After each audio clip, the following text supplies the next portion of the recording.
الأستاذ عبد الوهاب السحيمي كتب تعليقا على ذلك: عندما يرتكب شاب أو يافع خطأ ما في الشارع يسارع الجميع إلى تحميل المدرسة المسؤولية ويتهمونها بأنها لم تعد تقوم بدورها التربوي.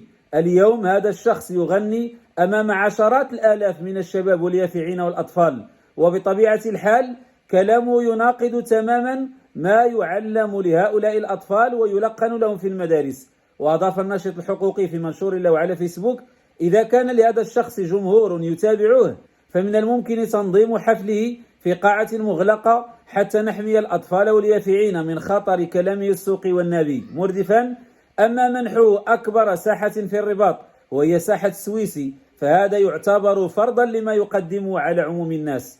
ثم تساءل السحيمي: دابا ما الفرق بين هذا الشخص وذلك الشاب الذي جرى اعتقاله في طنجة بعد ضبطه وهو يقدم أغاني غير أخلاقية أمام الأطفال؟